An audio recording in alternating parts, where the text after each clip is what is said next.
വിജയിയെ തീർക്കണം. അതിനു വേണ്ടിയിട്ട് AIADMKയും DMKയും തമ്മിൽ ചേരുകയാണ്. ഈ തമ്മിൽ ചേർച്ചയ്ക്ക് മുന്നോടിയായിട്ട് പല പാർട്ടികളും DMK വിട്ടു പോകുന്നുണ്ട്. അവസാനം MDMK ആണ് പോയിരിക്കുന്നത്, വൈക്കോയുടെ പാർട്ടി. പക്ഷേ ഈ വിജയിയെ ഇവർ രണ്ടുപേരും കൂടെ ഒന്നിച്ചാൽ താഴെ ഇറക്കാൻ പറ്റുമോ, ഇല്ലെങ്കിൽ വളർച്ച തടയാൻ പറ്റുമോ? അതോ ഇവർ രണ്ടുപേരും ഒന്നിച്ചിട്ട് BJPയിലേക്ക് പോകുമോ? DMKയിൽ അങ്ങനെ ചില കാര്യങ്ങളൊക്കെ നേരത്തെ കേട്ടായിരുന്നു. MP മാരൊക്കെ കോൺഗ്രസിൻ്റെ NDA മുന്നണി വിട്ടിട്ട് BJPയുടെ ഒപ്പം ചേരാം എന്ന് പറയുന്നുണ്ട്. അങ്ങനെയാണെങ്കിൽ AIADMK DMK സഖ്യം രൂപീകരിച്ചത് BJPയുടെ ഒപ്പം നിൽക്കാനാണോ ഇപ്പോൾ പോകുന്നത്? തമിഴ്നാട് രാഷ്ട്രീയത്തിലാണെന്ന് നമുക്ക് എഴുതിത്തള്ളാൻ പറ്റില്ല. സംഭവിക്കാം. ഈ രണ്ട് DMKകളും AIയും അല്ലാത്തതും ഒറിജിനലും ഇത് രണ്ടുപേരും പല ഘട്ടങ്ങളിലായിട്ട് NDAയുടെ ഭാഗമായിരുന്നു. അടൽജിയുടെ മന്ത്രിസഭയിലുണ്ടായിട്ടുണ്ട്. ആദ്യം ജയലളിതയായിരുന്നു. അത് കഴിഞ്ഞ് അവർ അവിശ്വാസ പ്രമേയ സമയത്ത് ഗവൺമെൻറ്റിനെ വീഴ്ത്താനായിട്ട് അവരാണ് മുന്നിട്ടിറങ്ങിയത്. അതിനുശേഷം പിന്നെ ഇവരായി. അപ്പോൾ അത് സംഭവിക്കാവുന്ന കാരണം ഇന്ത്യ സഖ്യത്തിൽ അവർക്ക് നിന്നുകൊണ്ട് ഇനി പ്രയോജനങ്ങളില്ല. അതിന് 2-3 റീസൺ ഉണ്ട്. ഒന്ന്, പ്രയോജനം ഉണ്ടാവണമെങ്കിൽ ഇന്ത്യ സഖ്യത്തിൽ നിന്നുകൊണ്ട് അവർക്ക് പ്രയോജനം ഉണ്ടാവണമെങ്കിൽ ഒന്നുകിൽ സ്റ്റേറ്റ് ഭരിക്കണം, അല്ലെങ്കിൽ സെൻറ്ററിലെ ഭരണം കോൺഗ്രസ് നയിക്കുന്ന മുന്നണിക്കായിരിക്കണം. ഇതിപ്പോൾ അടുത്ത കാലത്തൊന്നും അതിനുള്ളൊരു സാധ്യത കാണുന്നില്ല. അല്ലെങ്കിൽ പിന്നെ മഹാത്ഭുതങ്ങൾ സംഭവിക്കണം. അങ്ങനെയുള്ള സാധ്യതയൊന്നും ഭാരതീയ രാഷ്ട്രീയ രംഗത്ത് കാണുന്നില്ല നമ്മൾ. അപ്പോൾ അവരെ സംബന്ധിച്ച് അവർക്കിനി താല്പര്യം കേന്ദ്രം ഭരിക്കുന്നൊരു ഇപ്പോൾ സ്റ്റേറ്റിലെ ഭരണം പോയില്ലേ, ഇപ്പോൾ കേന്ദ്ര ഭരണത്തിൻ്റെ തണലിലേക്ക് ആവുകയാണെങ്കിൽ ഇനി ഈ ചെറുകിട കക്ഷികളെ കൂടെ കൂട്ടാൻ സാധിക്കുകയാണെങ്കിൽ അപ്പോൾ അവർക്ക് 107 അംഗങ്ങൾ ഓൾറെഡി ഉണ്ടല്ലോ.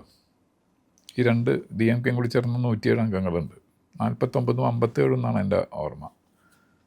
അപ്പോൾ 106 അംഗങ്ങളുണ്ട്. വിജയ്ക്കുള്ളത് 108ആണ്, വിജയുടെ സഖ്യത്തിന്, വിജയുടെ പാർട്ടിക്ക്. അപ്പോൾ പിന്നെ സഖ്യം വേറെ 117 മറ്റോ ആകുമ്പോഴേ അവർക്ക് ഭരിക്കാനുള്ള ഭൂരിപക്ഷം ആവുള്ളൂ. അപ്പോൾ ഇത് ഇവർ ചിന്തിച്ചുകൂടായില്ല.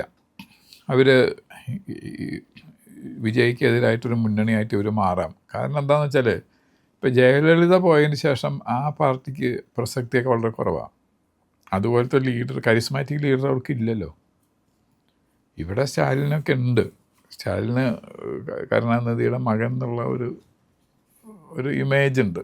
അത് വെച്ചുകൊണ്ട് പിന്നെ മുഖ്യമന്ത്രിയായിട്ട് ഇരിക്കാൻ പറ്റി എന്നുള്ളത് കൊണ്ടൊക്കെ ഒരു അറിയാതൊരു കരിസ്മ വരുമല്ലോ പൊളിറ്റിക്സിൽ, തമിഴ്നാട് പൊളിറ്റിക്സല്ലേ.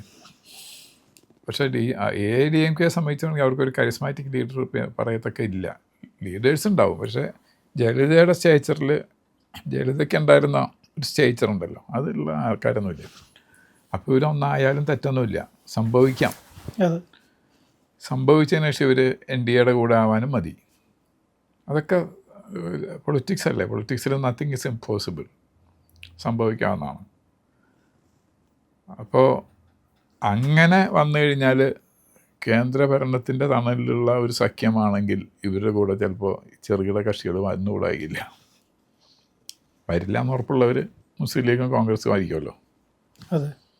CPM ഇവരും വരില്ല. NDAയുടെ ഇടകക്ഷിയായിട്ട് പാർട്ടിയോടെ ഇവർ 4 പേരും വരാനുള്ള ചാൻസ് വളരെ കുറവാണ്. പിന്നെ രാഷ്ട്രീയമാണ്. നിങ്ങൾ കേന്ദ്രത്തിൽ അങ്ങനെയല്ലേ, സംസ്ഥാനത്തിനാൾ ഇങ്ങനെയാണ് എന്ന് പറയാമല്ലോ. ഇപ്പോൾ മുസ്ലിം ലീഗിനെ പണ്ട് കോൺഗ്രസ് ഐക്യത്തിൽ അത് കേരളത്തിലെ പ്രത്യേക സാഹചര്യം എന്നാണ് പറഞ്ഞത്. നോർത്ത് ഇന്ത്യയിലെ മുസ്ലിം ലീഗിനെതിരാണ് ഞങ്ങൾ.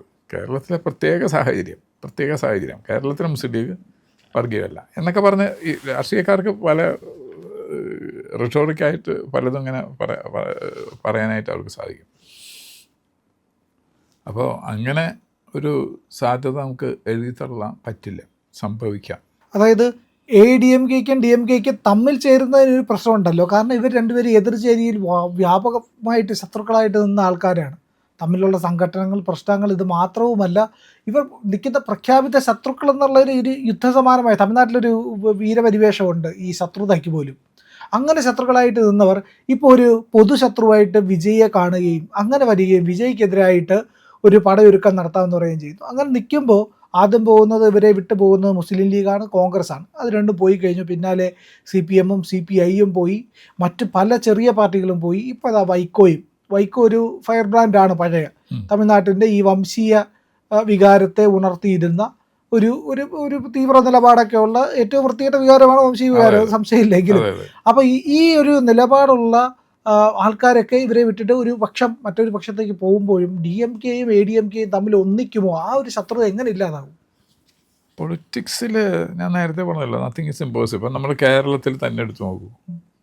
കോൺഗ്രസ് അഖിലേന്ത്യാ രൂപത്തിൽ 1978 രണ്ടാമത്തെ പിളർപ്പ് ഇന്ദിരാഗാന്ധി സ്വന്തം പാർട്ടി ഉണ്ടാക്കി. ഇന്ത്യൻ നാഷണൽ കോൺഗ്രസ്, ഇന്ദിര എന്നായിരുന്നു അതിൻ്റെ പേര്. ആ സമയത്ത് ബ്രഹ്മാനന്ദ റെഡ്ഡി പ്രസിഡൻ്റായിരിക്കുന്ന പഴയ കോൺഗ്രസ് വേറെയുണ്ട്. AK ആൻ്റണി, ശരത് പവാറൊക്കെ അതിലാണുള്ളത്. സ്വരൺ സിംഗ് അതിലായിരുന്നു, ദേവരാജ് അർസ് അതിലായിരുന്നു. ബ്രഹ്മാനന്ദ റെഡ്ഡി AICC പ്രസിഡൻ്റാണ് ആ പാർട്ടിയിലെ. ഇവർ തമ്മിൽ എന്തായിരുന്നു യുദ്ധം. അത് കഴിഞ്ഞ് ആ പാർട്ടി കേരളത്തിൽ ഇടതുപക്ഷത്തിൻ്റെ കൂടെ ഇലക്ഷൻ ഫൈറ്റ് ചെയ്തു. 80 ലോക്സഭ അസംബ്ലി ഒരുമിച്ചുള്ള തെരഞ്ഞെടുപ്പിൽ അവർ ഫൈറ്റ് ചെയ്തു.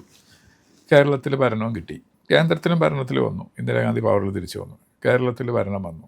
നായനാർ മുഖ്യമന്ത്രിയായി, കോൺഗ്രസിൻ്റെ വയലാരവി ഉണ്ടായിരുന്നില്ല, PC ചാക്കോ, ഷൺമുഖദാസ്, അങ്ങനെ കടന്നപ്പള്ളി രാമചന്ദ്രൻ, അങ്ങനെ കുറേ ആൾക്കാർ. പിന്നെ എല്ലാവരും പേര് എനിക്ക് ഓർമ്മയില്ല. ഇവരൊക്കെ വന്നിട്ട് കൂട്ടുമന്ത്രിസഭ ഉണ്ടായി. ഇടതുപക്ഷ മന്ത്രിസഭ എന്നായിരുന്നു അതിൻ്റെ പേരെന്നും കൂടി ഓർക്കണം. മാർക്സിസ്റ്റ് പാർട്ടി നയിക്കുന്ന പാർട്ടിയാണ്. അവസാനം അവരെ ചവിട്ടും തൊഴിയും സഹിക്കാതായപ്പോൾ AK ആൻ്റണിയും ഉമ്മൻചാണ്ടിയും PC ചാക്കോന് മനസ്സുണ്ടായിരുന്നില്ല. ഉമ്മൻചാണ്ടിയെ കൂടി തീരുമാനിച്ചു, സുധീരനെ കൂടി തീരുമാനിച്ചു, ഈ മുന്നണി വേണ്ട, മുന്നണി വിട്ടു. ആ സമയത്ത് ശരത് പവാർ നിർബന്ധിച്ച് പറഞ്ഞു നിങ്ങൾ പോകരുതെന്ന്. എന്നിട്ട് ആ മുന്നണി വിട്ട് പിന്നെ ഒരു സ്വതന്ത്രമായ ഒരു കോൺഗ്രസ് എന്ന് പറയുന്ന ഒരു കേരള പ്രാദേശിക പാർട്ടിയായിരുന്നു. കേരളത്തിൽ മാത്രമുള്ളൂ ആ പാർട്ടി. ആ പാർട്ടി ആണ് പിന്നീട് കരുണാകരനായിട്ട് മുന്നണി ഉണ്ടാക്കുന്നത്. നായനാർ മിനിസ്റ്ററി വീണ സമയത്ത് പിന്നീട് എന്തുണ്ടായി? ലേഖന നടന്നു. ഇന്ദിരാഗാന്ധി അപ്പം ഇത്ര ഒരുമിച്ച് ഭരിക്കാമെങ്കിൽ പിന്നെ എന്തുകൊണ്ട് ഒരു പാർട്ടി ആയിക്കൂടാന്നുള്ളായിരുന്നു പിന്നെ ചിന്ത. അവരൊരുമിച്ച് ഒറ്റ പാർട്ടിയായി. അന്ന് എന്തൊക്കെ പറഞ്ഞിട്ടുണ്ട്, കരുണാകരൻ്റെ വീട്ടിലേക്ക് പന്തുറഞ്ഞ ആൾക്കാരവർ. പന്തുറഞ്ഞിട്ടുണ്ട്. ഇന്ദിരാഗാന്ധിയെ ഭാരതകക്ഷി എന്ന് വിളിച്ച ആൾക്കാരാണ് അവർ. അത് ഇന്ദിരാഗാന്ധിയെ അന്ന് ആൻ്റണിയുടെ സ്റ്റൈലിൽ തോർത്തിട്ട് സ്വീകരിക്കില്ല, തോർത്തൊക്കെ ആയിട്ട് മരണ്ടോയിട്ട് വലിയ ലേഖന സമ്മേളനം. അപ്പോൾ ഇതൊക്കെ സംഭവിക്കാം നമ്മുടെ പൊളിറ്റിക്സിൽ. ഒന്നും സംഭവിച്ചു തുടങ്ങിയില്ല. അപ്പോൾ NDAയിൽ എത്ര ഘടകകക്ഷികൾ ഒരു കാലത്തുണ്ടായിരുന്നു. അവരൊക്കെ അവസാനം അവരൊക്കെ വിട്ടുപോയിട്ട് NDAക്ക് എതിരായില്ലേ? അല്ല, NDA എതിർത്തുകൊണ്ടിരുന്നവർ NDAയിൽ വന്നില്ലേ? അങ്ങനെ വരാം. അപ്പോൾ അതുകൊണ്ട് ഇവർ ലയിക്കില്ല എന്ന് നമുക്ക് ഉറപ്പിച്ച് പറയാൻ പറ്റില്ല. രാഷ്ട്രീയത്തിലെ നിലനിൽപ്പിന് വേണ്ടിയിട്ട് രാഷ്ട്രീയക്കാർ പല രീതിയിലുള്ള ഗെയിമും കളിക്കും. അതായത് ജയലളിത പോയതോടുകൂടിയാണ് ADMKയുടെ ശൈഥില്യം നശിച്ചു, ഏതാണ്ട് ഒരു വിധം തീർന്നിരിക്കുകയാണ് എന്നുള്ളതാണ്. ഇപ്പോൾ സ്റ്റാലിനും നേതൃത്വത്തിൽ നിന്ന് ഒഴിഞ്ഞിട്ട് ഉദയനിധിയെ ഏൽപ്പിക്കുമ്പോൾ അതിൻ്റെ ഒരു പതനം കാണുന്നുണ്ട്. അപ്പോൾ ഒരു പുതിയ നേതാവിൻ്റെ ഉയർച്ചയാണ് വിജയിലൂടെ തമിഴ്നാട്ടിൽ കണ്ടത് എന്നുള്ളത്. ഈ ഏതായാലും അണ്ണാമലയൊക്കെ BJP വിട്ടുപോകുന്നു.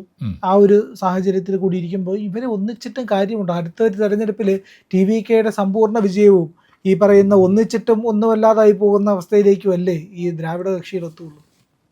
അത് പറയാൻ പറ്റില്ല. ഇപ്പോൾ TVK ഭരണം തുടങ്ങിയിട്ടല്ലേ ഉള്ളൂ. ഭരണത്തിൻ്റെ മെറിറ്റ് പറയാറായിട്ടില്ലല്ലോ. പെർഫോമൻസ് എങ്ങനെയാണെന്ന് പറയാറായിട്ടില്ല. വിജയുടെ പെർഫോമൻസ് എന്താണെന്ന് ഇനി കാണാൻ കിടക്കുന്നേ ഉള്ളൂ. നമ്മളിപ്പോൾ 1.5 മാസമല്ലേ ആയിട്ടുള്ളൂ, അല്ലെങ്കിൽ 1 മാസം.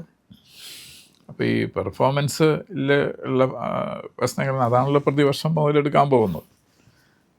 അല്ലെങ്കിൽ ചിലപ്പോൾ പരാജയപ്പെട്ട് തന്നെ പോകുന്ന ആൾക്കാരുമുണ്ട്. തുടക്കത്തിൽ വലിയ സംഭവമൊക്കെ ആയിട്ട് വരും, പിന്നെ അവസാനം ഒന്നും ചെയ്യാൻ പറ്റാത്ത ആൾക്കാരുണ്ട്. അപ്പോൾ അതും ഒരു സാധ്യതയാണ്. അപ്പോൾ ആ സമയത്ത് ഇവർ രണ്ട് മുന്നണികളും ചേർന്ന് ശക്തമായിട്ടൊരു ജനകീയ പ്രക്ഷോഭമൊക്കെ സംഘടിപ്പിക്കുകയാണെങ്കിൽ അടുത്ത ഇലക്ഷന് ചിത്രം മാറാം, സാധ്യതയുണ്ട്.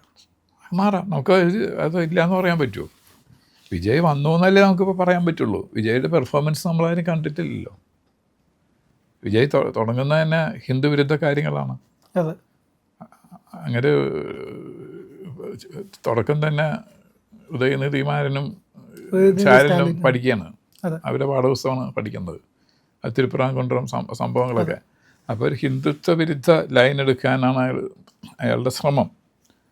അപ്പോൾ ഇവരെ അതിനെതിർക്കുന്ന ഒരു ലൈനെ ഇവർ സ്വീകരിച്ചു എന്നിരിക്കട്ടെ, അവർക്ക് മാറാൻ പ്രശ്നമൊന്നുമില്ല. ഇടയ്ക്ക് അവർ പറഞ്ഞല്ലോ, സനാതന ധർമ്മം എന്ന് ഉദ്ദേശിച്ച് ഞങ്ങൾ ഹിന്ദുത്വത്തിനൊന്നും അല്ല, ജാതി വ്യവസ്ഥയാണെന്ന് പറഞ്ഞാൽ അങ്ങനത്തെ ചില ഈ ക്ലാരിഫിക്കേഷൻസ് കൊണ്ടുവരും. പൊളിറ്റീഷ്യൻസിന് അങ്ങനെയല്ല, ഞാൻ ഉദ്ദേശിച്ചതായിരുന്നു എന്ന് പറയുന്ന ഒരാൾക്കാരില്ലേ, ഞാൻ പറഞ്ഞു ശരിയാണ് പക്ഷേ ഉദ്ദേശിച്ചതാണ് എന്ന് പറഞ്ഞാൽ അങ്ങനത്തെ കാര്യങ്ങൾ വന്നു കഴിഞ്ഞാൽ ഇദ്ദേഹം ആൻറ്റി ഹിന്ദു ലൈൻ എടുക്കുകയാണ്, എങ്കിൽ ഇവർ ഒരു സോഫ്റ്റ് ഹിന്ദുത്വ ലൈൻ എടുക്കുകയാണെങ്കിൽ സംഗതി മാറാം. പിന്നെ ഇതൊരു വലിയ പ്രശ്നമാണ്. ജയലളിതയുടെ പാർട്ടിക്ക് ഒരു കരിസ്മാറ്റിക് ലീഡർ ഇല്ല. അതെ ഇവർക്കിപ്പോഴും ഇങ്ങനെ അച്ഛനും മകനുണ്ട്. കാരണം ആ ഒരു ലെഗസി ഉണ്ട്, അതെ കരുണാനിധിയുടെ ലെഗസി നിൽക്കുന്നുണ്ട്. അതുപോലെ അണ്ണാദുരൈയുടെ ഏറ്റവും അടുത്ത ശിഷ്യനായിരുന്നു കരുണാനിധി. അങ്ങനെയൊക്കെ ആ ലെഗസി ഇവർക്ക് അങ്ങനെയൊക്കെ പറയാനുണ്ട്. അപ്പം അങ്ങനെ വരുമ്പോൾ ഇവർക്ക് പിടിച്ചു വെക്കാനുള്ള സ്കോപ്പൊക്കെ ഉണ്ട്.